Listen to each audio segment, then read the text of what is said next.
Hi everyone, Dr. Shook here. I hope you're doing great today. I just wanted to share some information with you today about vitamin D and its relationship to Hashimoto's. So vitamin D is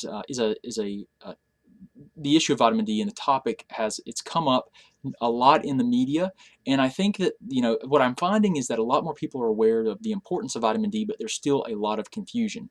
And as it relates to Hashimoto's or to anyone that's autoimmune, vitamin D is a critical fat soluble vitamin that actually acts like a hormone in the body. So vitamin D, one of the things that it does that's especially important to us as people that have autoimmunity is that it helps us to have what we call a regulatory T cell response. So regulatory T cells help to balance the production of immune system cells.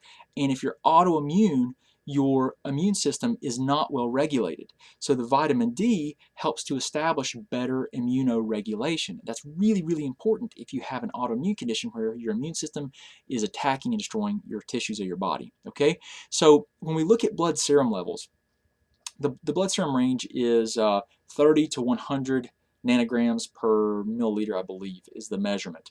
But I know it's 30 to 100. I'm not sure about the units, but it's 30 to 100. Okay, so a lot of people, they'll have like these low normal ranges, like it's like 30s, in the low 30s, or even if it's in the 40s. But I see a lot of people that are autoimmune that have almost non-existent vitamin D in the single digits, the teens, very frequently. And this is just terrible because it means that you're not going to have an optimal immune response, okay? And you're not going to have that optimal regulatory T cell response that helps to balance the immune system. So when we're looking at people that have autoimmune conditions, we know that there are triggers, there are things that are perpetuating and driving the autoimmunity, which tend to be partially digested food proteins or food peptides. There are chronic infections, and there are environmental chemicals, and then there's stress, which causes problems with cortisol that can break down the barrier systems, which are part of the immune system. Those are the typical things that we investigate to look for the things that drive the process. Now, the things that we also have to look at this other side of the autoimmunity, though. What does the body need to properly regulate the immune system so that it can do what it needs to do and have proper regulation? Because if you remove all these potential triggers, can the body still regulate itself, right? You've got to look at nutrient and vitamin needs, and so one of the most important ones is vitamin D. So what I like to see in my patients and distance consulting clients that are autoimmune is I like to see that vitamin D level, around the 70 grams per nanograms per deciliter. Pretty sure that's the unit, so it's at about 70.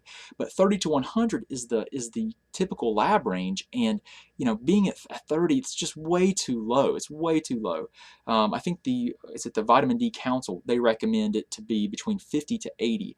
Now I like it. I'll toy around with it, and my personal vitamin D, and even those of my distance clients and in-office patients, is that it's very frequently you can see it. If it's up near 80 or 90, people can do really well. So sometimes even a little bit higher than 70. So I just want to share that with you guys. It's really important. I can tell you that daily I take about 10,000 international units of vitamin D. Now, I'm not saying that that's what you need specifically, but a lot of people that I see in practice, and again, my distance consulting clients, what we find is that about 10,000 units per day will get them in that sweet spot around 70 to 80 nanograms per milliliter as far as their blood serum ranges go. So that's something that I've found. One of the most important things is that you get checked to see what your vitamin D levels are. If you're going to do supplementation, then you supplement, and then you follow it up within about 6 weeks.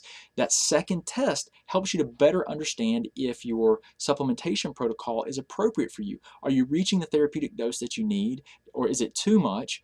So those are really good questions, but vitamin D is just critically important for you and your immune system, and I want to share that with you guys because it's so important that you realize that you can't be deficient in vitamin D if you're autoimmune. Okay, so I really appreciate you guys tuning in and checking everything out today. If you have any questions or need anything, don't hesitate to let us know. We are definitely here for you, and we'll do everything that we can to help you.